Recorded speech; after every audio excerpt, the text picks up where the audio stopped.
Dear students, তোমরা দেখছো always learn YouTube channel. আজ আমি তোমাদের সঙ্গে WBHM মাধ্যমিক মক টেস্ট পেপার 2021 এই বইটির ইংরেজি মডেল কোয়েশ্চেন সেট 4-এর গ্রামার অ্যান্ড ভোকাবুলারি পোর্শনটাকে নিয়ে আলোচনা করব এবং সেই সঙ্গে সঙ্গে মডেল কোয়েশ্চেন সেট 5-এর গ্রামার এবং ভোকাবুলারি সেকশনটাকে নিয়েও আলোচনা করব। প্রথমে আমরা মডেল কোয়েশ্চেন সেট 4-এর গ্রামার অ্যান্ড ভোকাবুলারিটাকে নিয়ে আলোচনা করব। এরপরে আমরা মডেল কোয়েশ্চেন সেট 5-এর গ্রামার অ্যান্ড ভোকাবুলারিটাকে নিয়ে আলোচনা করব। তাহলে চলো শুরু করা যাক। আমি আশা করি তোমরা দেখতে পাচ্ছ section B grammar and vocabulary, এটা কিন্তু মডেল কোয়েশ্চেন সেট 4-এর গ্রামার অ্যান্ড ভোকাবুলারি। দেখো 4-এর দাগ থেকে কি বলা হচ্ছে, write the correct alternatives to fill in the blanks, অর্থাৎ কিছু বিকল্প ব্র্যাকেটের মধ্যে দেওয়া রয়েছে, সেই ব্র্যাকেট থেকে সঠিক বিকল্পটিকে বেছে নিয়ে এখানে যেসব শূন্যস্থানগুলো দেওয়া রয়েছে সেই শূন্যস্থানগুলোকে পূরণ করতে বলা হয়েছে। তো আমরা শুরু করি। প্রথমে যেটা বলছে দেখো, do you know that he dash suffers is suffering has been suffering from fever for the last 7 days.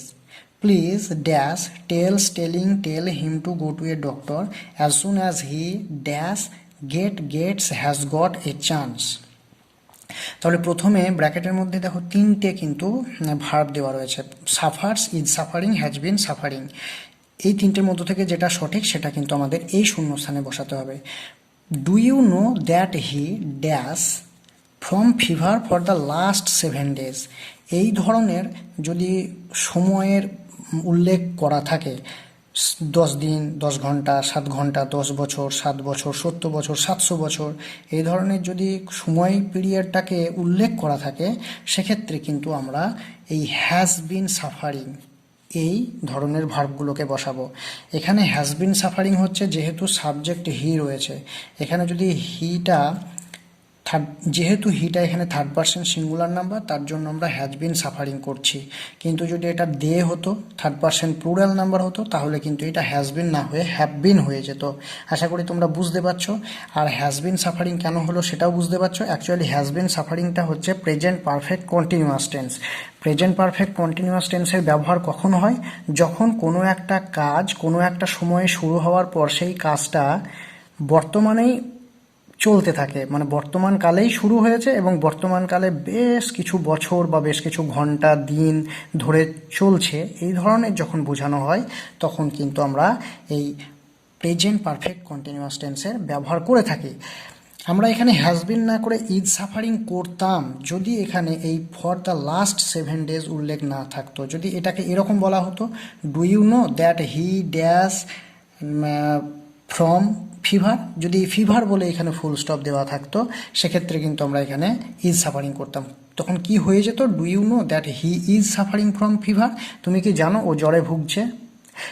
এরকমের যদি হতো, সেখানে যদি টাইম পিরিয়ডের উল্লেখ না থাকতো, সময়টাকে উল্লেখ করা না থাকতো নির্দিষ্টভাবে, তাহলে কিন্তু আমরা অবশ্যই প্রেজেন্ট কন্টিনিউয়াস টেন্সের ব্যবহার করতাম। কিন্তু যেহেতু এখানে সময়টাকে উল্লেখ করে দেওয়া হয়েছে, সেটা বর্তমানকালে শুরু হয়েছে এবং বর্তমানকালে শুরু হওয়ার পর এখনো পর্যন্ত চলছে, তো তখন সেক্ষেত্রে আমরা কিন্তু এই প্রেজেন্ট পারফেক্ট কন্টিনিউয়াস টেন্সের ব্যবহার করে থাকি। আশা করি বোঝাতে পারলাম। তারপরে দেখো, please dash tell him to go to a doctor. Please এই দয়া করে দেখো, দয়া করে বলার পরে কিন্তু কোনো সাবজেক্ট এর উল্লেখ নেই বা কোনো মানে কি বলবো, কর্তার উল্লেখ নেই। সাবজেক্ট মানে হচ্ছে উদ্দেশ্য বলা যায়, সাবজেক্ট প্রেডিকেট যে ব্যাপারগুলো আমরা বলি। যখন ইম্পারেটিভ সেন্টেন্স বা অপটেটিভ সেন্টেন্সের ব্যবহার হয়, সেক্ষেত্রে কিন্তু সাবজেক্টের উল্লেখ থাকে না। আর অপটেটিভ বা ইম্পারেটিভ সেন্টেন্সে সাবজেক্ট যখন উহ্য থাকে, তখন তার সাবজেক্ট সবসময় ইউ হয়। আমি জায়গাটা লিখে দেখাচ্ছি, ইউ, এটা মনে রাখবে কিন্তু। তুমি বা তোমরা, এটা কিন্তু উহ্য থাকে ইম্পারেটিভ এবং অপটেটিভ সেন্টেন্সের ক্ষেত্রে। ইম্পারেটিভ সেন্টেন্স মানে যেখানে আদেশ, অনুরোধ এইগুলো করা হয়, আর অপটেটিভ যেখানে প্রার্থনা করা হয় বা ইচ্ছা প্রকাশ করা হয়। আমি আশা করি তোমরা এগুলো জানো, আমি তোমাদের সুবিধার্থে তবুও অল্প করে এগুলোকে আলোচনা করে দিচ্ছি, কম বেশি, যাতে তোমাদের সুবিধা হয়। তাহলে এখানে প্লিজ ইউ, তাহলে ইউ যদি তার সাবজেক্ট হয়, তাহলে নিশ্চয়ই টেলস হবে না, কারণ টেলস কোথায় হয়, থার্ড পারসন সিঙ্গুলার নাম্বার হলে হয়। ইউটা কিন্তু থার্ড পারসন সিঙ্গুলার নয়, এটা হচ্ছে সেকেন্ড পার্সন হতে পারে সিঙ্গুলার, হতে পারে প্লুরাল, কারণ সেকেন্ড পার্সনে যে ফর্মটা ইউজ হয় সেটার মানে সিঙ্গুলার এবং প্লুরাল রূপ একই, মানে সিঙ্গুলারেও ইউ এবং প্লুরালেও ইউ। তো সেক্ষেত্রে কিন্তু ভার্বেরও কোনো পরিবর্তন হবে না। যেহেতু রূপের কোনো পরিবর্তন হচ্ছে না, মানে এই ইউ এর কোনো পরিবর্তন হচ্ছে না, সেক্ষেত্রে কিন্তু ভার্বেরও রূপের কোনো পরিবর্তন হবে না। সেটা হতে পারে সিঙ্গুলার কিংবা হতে পারে প্লুরাল। সেগুলো পরবর্তীতে আলোচনা করব। যদি তোমাদের সেরকম কোনো জানার থাকে আমাকে অবশ্য কমেন্ট সেকশনে জানাবে। যাই হোক, তাহলে এখানে প্লিজ ইউ, টেলস হবে না, কারণ থার্ড পার্সন নয়। একমাত্র থার্ড পার্সন সিঙ্গুলার হলে তবেই ভার্বের শেষে এস কিংবা ইএস আমরা যোগ করে থাকি। এগুলো খুব বেসিক জিনিস, আশা করি তোমরা জানো। টেলিংও হবে না, তাহলে হবে কি, টেল হবে। কারণ টেলিং হতো যদি তার আগে একটা বি ভার্ব থাকতো বা হ্যাভ ভার্বের ব্যবহার থাকতো, সেটা আমি পরবর্তীতে আলোচনা করব অবশ্যই। তো ইউ আর টেলিং যদি থাকতো আমরা লিখতে পারতাম, কিন্তু শুধু টেলিং রয়েছে, তার আগে কোনো হেল্পিং ভার্ব নেই, সুতরাং আমরা এই টেলিংও করতে পারবো না, টেলস করতে পারবো না। কি হবে, টেল। আশা করি বোঝাতে পারলাম। তাহলে কি হয়ে যাবে, please tell him to go to a, মানে please you tell him to go to a doctor as soon as he. দেখো এখানে আবার দেওয়া রয়েছে হি, এখানে হি এর পরে কি বসবে, গেটস বসবে, কারণ গেট হবে না। গেটটা হচ্ছে ভার্বের মানে মূল রূপ, গেট ভার্বের। তো থার্ড পার্সন সিঙ্গুলার নাম্বার হলে এস যোগ করতে হয়, যেহেতু এখানে এস নেই, এটা হবে না। পরেরটাতে এস যোগ রয়েছে, সুতরাং গেটস হয়ে যাবে। হ্যাজ গটটাও হবে না। কেন হবে না একটুকু বলে দিই। As soon as he gets A chance, has got a chance, chance পেয়েছে নয়। যখন সে একটা সুযোগ পায় তখনই তাকে, মানে পেলেই তাকে যেতে বলো, এইরকম আর কি। তবে পেয়েছে, একটা চান্স পেয়েছে যখন, মানে অ্যাজ সুন অ্যাজ হি, যত শীঘ্র সে একটা চান্স পেয়েছে, মানে সুযোগ পেয়েছে, ডাক্তারের কাছে যেতে বলো, এরকম না। যত তাড়াতাড়ি সে সুযোগ পায় ডাক্তারের কাছে যেতে বলো, এরকম হয়। তার জন্য এটা কিন্তু হয়ে যাবে গেটস। একটুকু হয়তো তোমাদের কাছে জটিল মনে হতে পারে, কিন্তু দু একবার ভিডিওটিকে খুব ভালোভাবে মন দিয়ে শুনবে, সেক্ষেত্রে কিন্তু তোমাদের আর কোনো সমস্যা থাকবে না, আমি আশা রাখছি। দেখো এবার 5 দাগের এ থেকে কি বলছে, feel in the blanks with appropriate articles and preposition. মানে এখানে কিছু শূন্যস্থান দেওয়া আছে, সেই শূন্যস্থানে উপযুক্ত আর্টিকেল এবং প্রিপোজিশন দিয়ে পূরণ করতে বলা হয়েছে। দেখো কি বলছে, দ্য ডিপ ডিপ্রেশন ইন বে অফ বেঙ্গল। পৃথিবীতে যে জিনিসগুলো একটাই, তার আগে আমরা কি বসাই, দা বসাই। যেমন তোমার দা বে অফ বেঙ্গল, হ্যাঁ, দা প্রশান্ত মহাসাগর, বড় বড় জিনিস এবং একটা। তাহলে আশা করি এই জায়গাটুকু বোঝাতে পারলাম। এ নিয়ে আর তোমাদের কাছে আশা করি কোনো প্রশ্ন থাকবে না। ইন্টেন্সিফাইড এর cyclonic storm and centre 270 kilometre south. ইন্টেন্সিফাইডের পর ইন হয়, এটা মনে রাখবে, intensified in. The deep depression in the Bay of Bengal intensified in a cyclonic storm, মানে এটা হচ্ছে অ্যাপ্রোপ্রিয়েট প্রিপোজিশন। তাহলে ইন্টেন্সিফাইড যেখানেই তোমরা পাবে, তার পরে পরে যে প্রিপোজিশনটা বসাবে সেটা কিন্তু ইন হবে। আশা করি তোমরা বুঝতে পারছো। এরপরে দেখো, and centre 270 kilometre south of Puri, মানে পুরী একটা জায়গা উড়িষ্যার, সেই পুরীর থেকে 270 কিলোমিটার দক্ষিণে। পুরীর মানে অফ পুরী মানে হচ্ছে পুরীর 270 কিলোমিটার দূরে। তো এটাকে কিন্তু সেন্টার্ড অফ, মানে এইভাবেই করতে হবে, এটা বুঝে নিতে হবে। এগুলো সবই অ্যাপ্রোপ্রিয়েট প্রিপোজিশনের ব্যবহার হচ্ছে, মানে অ্যাপ্রোপ্রিয়েট আর্টিকেলেরও ব্যবহার হচ্ছে এবং প্রিপোজিশনেরও ব্যবহার হচ্ছে। আশা করি বোঝাতে পারলাম। এ নিয়ে প্রশ্ন থাকলে অবশ্যই আমাকে কমেন্ট সেকশনে জানাবে। এবার কিন্তু আমরা সরাসরি 5 দাগের বি থেকে কি বলছে দেখব, এবং সেই মতো কিন্তু আমরা উত্তরগুলো করব। ডু অ্যাজ ডিরেক্টেড, মানে যেভাবে বলা আছে ঠিক সেইভাবে করতে বলছে। 1 দাগ থেকে কি বলছে, I saw the cleaning of the roads. কি করতে বলা আছে, চেঞ্জ দ্য ভয়েস।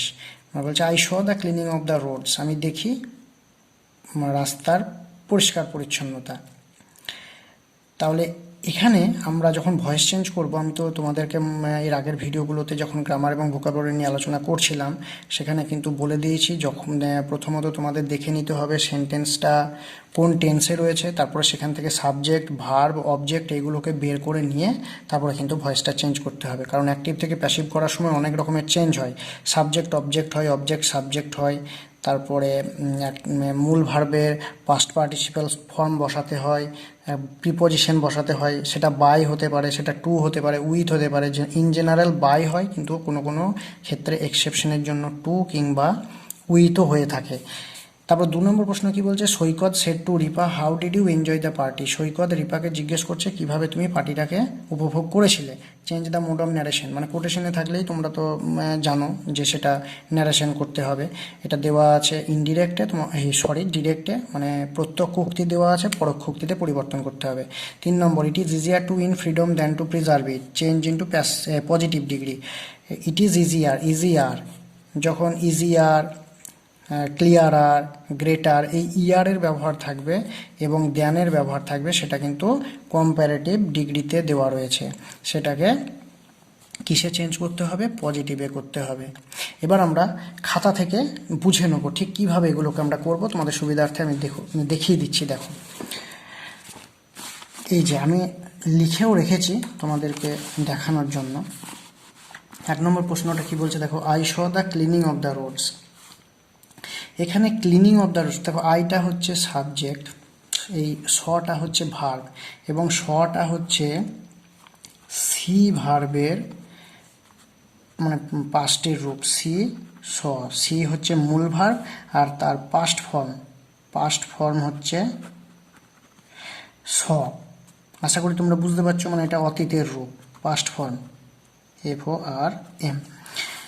তাহলে এটা পাস্ট টেন্সে রয়েছে, সুতরাং আমাদের উত্তরও কিন্তু পাস্ট টেন্সেই রাখতে হবে। The cleaning of the roads, এইটুকু কিন্তু অবজেক্ট নয়, মানে এটুকু আমরা অবজেক্ট হিসাবে ব্যবহার করব না।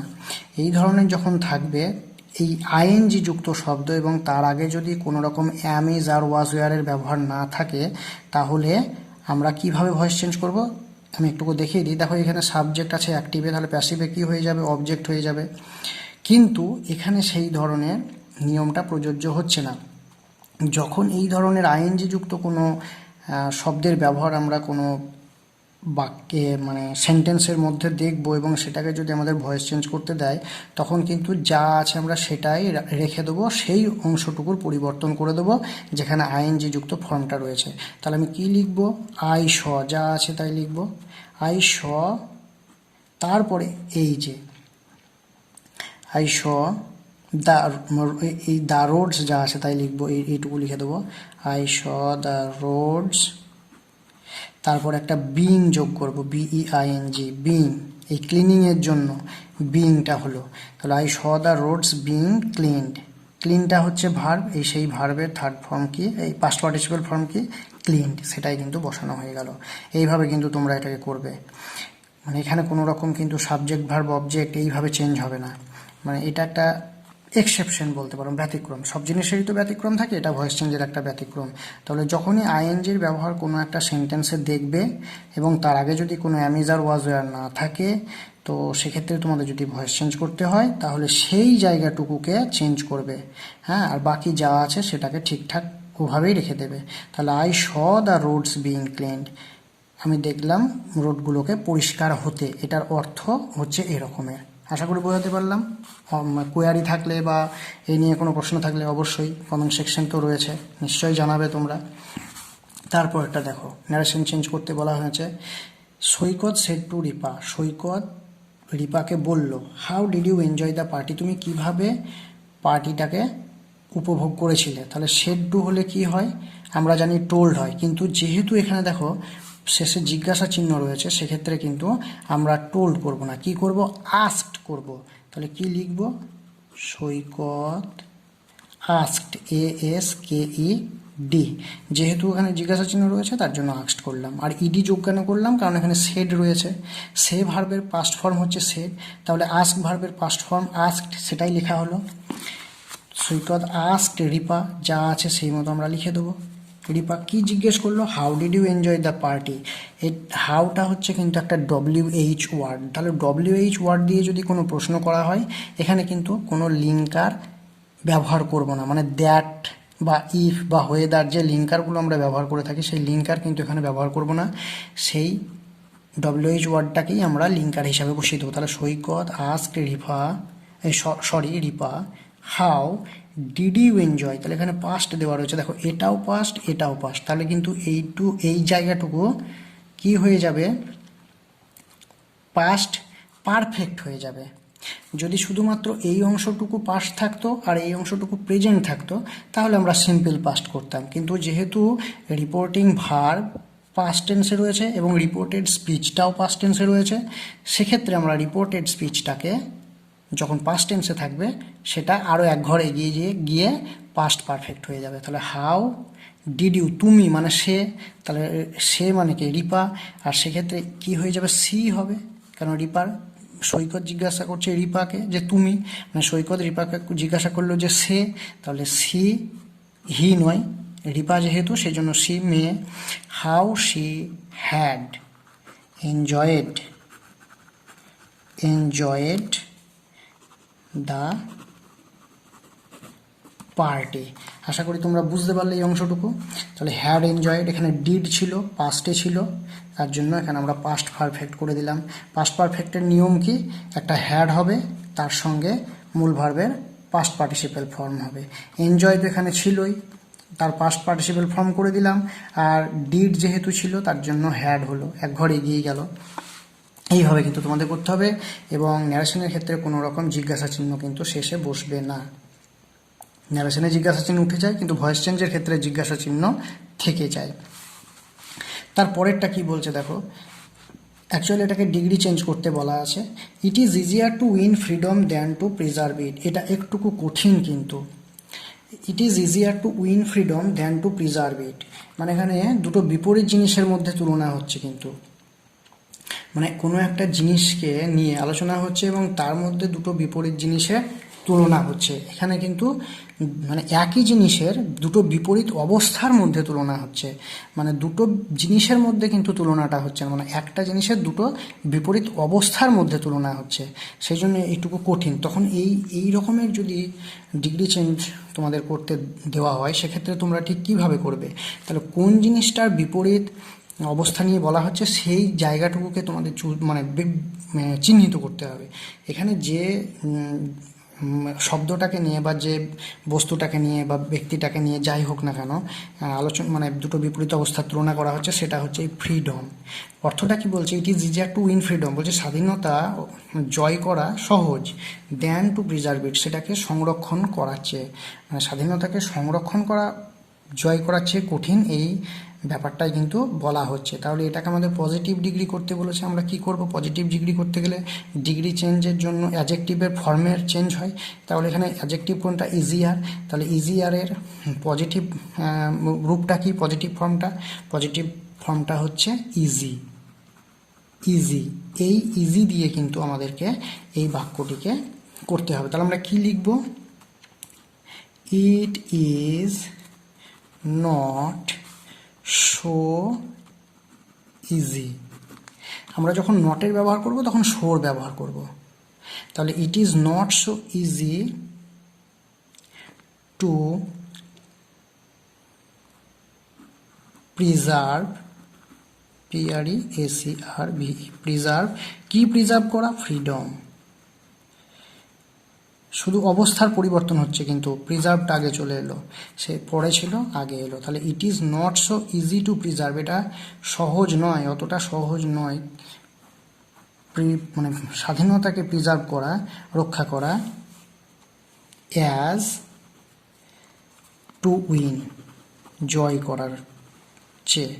বোঝা গেল তাহলে it is not so easy to preserve freedom as to win, মানে ফ্রিডমকে জিতে নেওয়া আর রক্ষা করা এটা কিন্তু একই রকম নয়, এই জিনিসটা কিন্তু এখানে বলা হচ্ছে।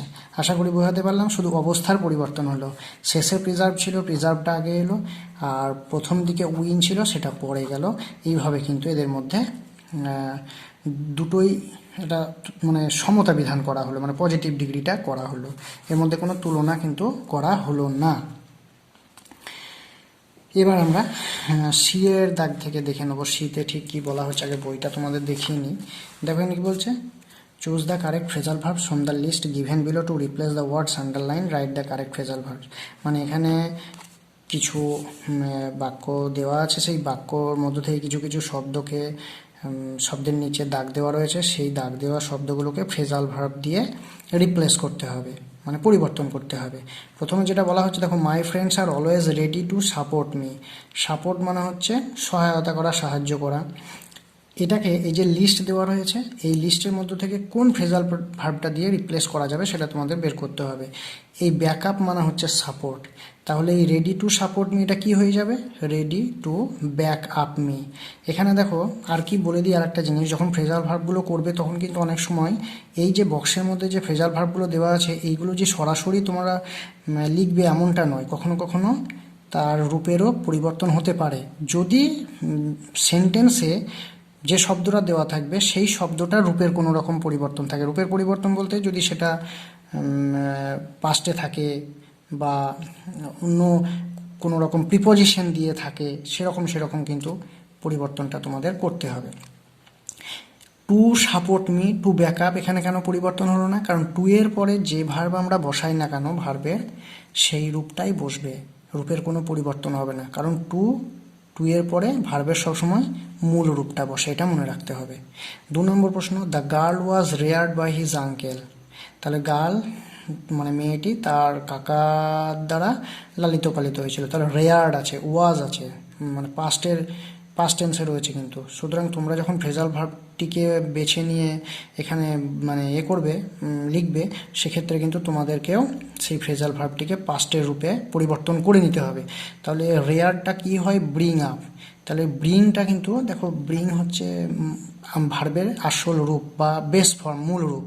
তো এই ব্রিংয়ের পাস্ট ফর্ম কি, এখানে যেহেতু রেয়ার্ড আছে পাস্টে রয়েছে তাহলে ব্রিংয়ের পাস্ট করে নিতে হবে, তাহলে সেটা কি হয়ে যাবে, ব্রট হয়ে যাবে। তাহলে আমরা কি লিখবো, the girl was brought up by his uncle. আশা করি তোমরা বুঝতে পারছো এগুলো। তারপরে দেখো এটা 3 নম্বর হবে, কিন্তু এটা প্রিন্টিং মিস্টেক হয়েছে, 2 হয়ে গেছে কিন্তু এটা 3 হবে actually. He is in search of A job, in search of, এই ইন সার্চ অফ মানে হচ্ছে খোঁজ করা, তাহলে is in search of A job. এখানে তোমাদের কোন ফ্রেজাল ভার্বটা হবে, লুক ফর মানে হচ্ছে খোঁজা, ইন সার্চ অফ মানেও খোঁজা, লুক ফর মানেও খোঁজা। তাহলে এখানে আমরা he is look for a job তা তো হয় না, তাহলে এখানে আমাদের কিন্তু ফর্মটা চেঞ্জ করতে হবে, ইজের পরে কিন্তু হয় আমাদের লুকড করতে হবে, he is looked for a job, এটা শুনতে মানে হবে না, ভালো লাগছে না, সেই জন্য এখানে কি হবে, he is looking for a job, তাহলে এখানে কিন্তু লুকটা লুকিং হয়ে যাবে। হ্যাঁ, আশা করি বোঝাতে পারলাম। এবার আমি তোমাদেরকে এখানে খাতায় লিখে দিচ্ছি। তাহলে প্রথমটা হবে ব্যাকআপ, তারপরেরটা হবে brought up, BROUGHT, brought up, এবং তারপর এটা হবে লুকিং ফর। আমি এগুলো লিখে রাখিনি, তোমাদেরকে লিখে বুঝিয়ে দেওয়ার জন্য, তাহলে তোমাদের অনেকটা সুবিধা হবে। এরপরে দেখো এখানে কি বলছে, given below are the meaning of 4 words which we will find in question number 3. Find out the words and write them in the appropriate boxes on the right hand side. মানে এখানে কিছু ওয়ার্ড দেওয়া রয়েছে, সেই ওয়ার্ডগুলোর meaning যুক্ত শব্দ, মানে এই যে ফ্রেজগুলো দেওয়া রয়েছে অ্যাকচুয়ালি এগুলোকে ফ্রেজ বলে, এই ফ্রেজগুলো মানে একই অর্থযুক্ত শব্দ তোমাদের যে আনসিনটা দেওয়া থাকে সেই আনসিন থেকে খুঁজে নিয়ে এই যে ডান দিকে বাক্স দেওয়া রয়েছে সেই বাক্সগুলোতে লিখতে হবে। তো প্রথমে যে প্রশ্নটা দেওয়া আছে আমি তোমাদের খাতায় দেখাই, আমি এর আগে বলে দিই, এই যে আনসিনটা আমি তোমাদেরকে করিয়েছিলাম আগের একটা ভিডিওতে, কিন্তু আনসিন পোর্শনটাকে নিয়ে আমি আলোচনা করেছি, কিন্তু যেহেতু আনসিন পোর্শন আলোচনা করার সময় এই অংশটুকু দেওয়া থাকে না প্রশ্নতে, আনসিনের প্রশ্নতে, গ্রামারের প্রশ্নতে দেওয়া থাকে, সেই জন্য আমি বলবো তোমরা একটুকু আনসিনটাকে বাড়িতে ভালো করে পড়ে নিও, সেক্ষেত্রে তোমাদের বোঝার সুবিধা হবে। এবার আমরা সরাসরি উত্তরগুলো বলবো। এখানে যেটা প্রথমে বলছে দেখো, a widespread outbreak of a disease, মানে ব্যাপক হারে যে রোগটা ছড়িয়ে যায় ব্যাপক হারে, সেটাকে আমরা কি বলতে পারি, এপিডেমিক, মহামারী। মহামারী মানে কি, মানে যে রোগটা ব্যাপক হারে ছড়িয়ে পড়ে সেই জায়গাটুকু আমি দেখাই, এপিডেমিক। একদম তোমরা যদি এই আনসিনটাকে পড়ো প্রথম লাইনেই দেখবে এপিডেমিক শব্দটার ব্যবহার রয়েছে, এই যে শব্দটা এটাই কিন্তু অতগুলো মানে যে ফ্রেজটা রয়েছে সেই ফ্রেজের অর্থযুক্ত শব্দ আর কি। তাহলে আমরা এখানে লিখে দেবো এপিডেমিক, EPIDEMIC, DEMIC। আশা করি বুঝতে পারলে। তারপরে দেখো ভেরি স্ট্রং অর ইন্টেন্স, মানে বেশ শক্তিশালী, হ্যাঁ, বেশ শক্তি মানে ভেরি স্ট্রং অর ইন্টেন্স মানে খুব শক্তিশালী আর কি, সেটা বা চরম বলা চলে আর কি, খুব তীব্র।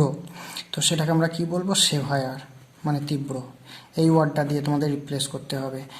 এগুলোকে তোমাদের খুব পরিমাণে প্র্যাকটিস করতে হবে, কারণ এগুলোর কোনো শর্টকাট হয় না অ্যাকচুয়ালি।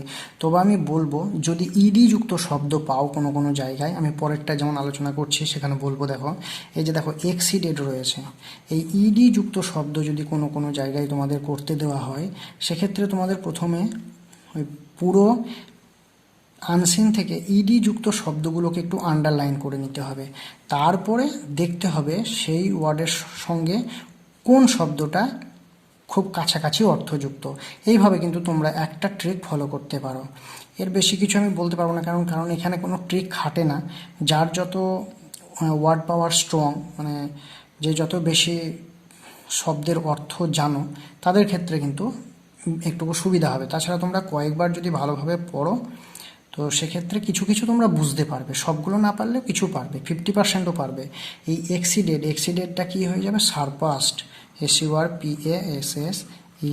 এগুলো কিন্তু যেহেতু আমি তোমাদেরকে আনসিন পোর্শনটাকে আলোচনা করেছি আগে ভালোভাবে, সেই জন্য এগুলো আমার জানা আছে, আমি সেখান থেকে কিন্তু তোমাদের বলে দিতে পারছি, তোমরা বইয়েতে এগুলো মিলিয়ে নেবে একবার। রিবিউক সেভারলি অর অ্যাংরিলি, মানে প্রচণ্ড তিরস্কার করা, এটা হবে রেপ্রিম্যান্ডেড, REPRI, রেপ্রিম্যান্ডেড। আমি সেই জায়গাটুকু দেখিয়ে নিই তোমাদের, তবে তোমাদের একটু সুবিধা হবে। এখানে কোন জায়গাটায় ছিল জানো, একদম শেষের দিকে মনে হয়, হ্যাঁ এই যে ডক্টর লি ওয়েলিয়াং হু ওয়াজ রেপ্রিম্যান্ডেড, এই যে আশা করি তোমরা দেখতে পেলে, এইটা কিন্তু এই রিবিউক সেভারলি অর অ্যাংরিলি এর কাছাকাছি অর্থযুক্ত শব্দ, REPRI, রেপ্রিম্যান্ডেড, রেপ্রিম্যান্ডেড, তিরস্কৃত। এইভাবে কিন্তু তোমাদের এই শব্দগুলোর অর্থ খুঁজে বের করতে হবে আনসিন পোর্শন থেকে। তো আপাতত এই পর্যন্তই, আমি এখানেই শেষ করছি। যদিও ভিডিও শুরু করার আগে তোমাদের বলেছিলাম আমি মডেল কোয়েশ্চেন সেট 5-এর গ্রামার ভোকাবুলারিটা নিয়ে আলোচনা করব, কিন্তু এখানে অনেকটা সময় লেগে গেল, সেই জন্য আমি আজকে আলোচনা করছি না, পরবর্তী কোনো একটা ভিডিওতে মডেল কোয়েশ্চেন সেট 5-এর গ্রামার ভোকাবুলারি নিয়ে ভালোভাবে আলোচনা করে দেবো। যদি এ নিয়ে কোনো প্রশ্ন থাকে অবশ্যই আমাকে কমেন্ট সেকশনে জানাবে। তাছাড়া তোমাদের যদি কোনো ডিম্যান্ড থাকে যে কোনো কিছু তোমরা আমার কাছ থেকে জেনে নিতে চাইছো, বা কোনো কিছু ভিডিও তোমাদের দিলে সুবিধা হয় এই মুহূর্তে পরীক্ষার আগে, ফাইনাল পরীক্ষার আগে, আমাকে অবশ্যই কিন্তু তোমরা কমেন্ট সেকশনে সে বিষয়ে জানাবে। খুব ভালো থাকো, সুস্থ থাকো, তোমাদের সঙ্গে পরবর্তী আবার কোনো একটা ভিডিওতে দেখা হবে।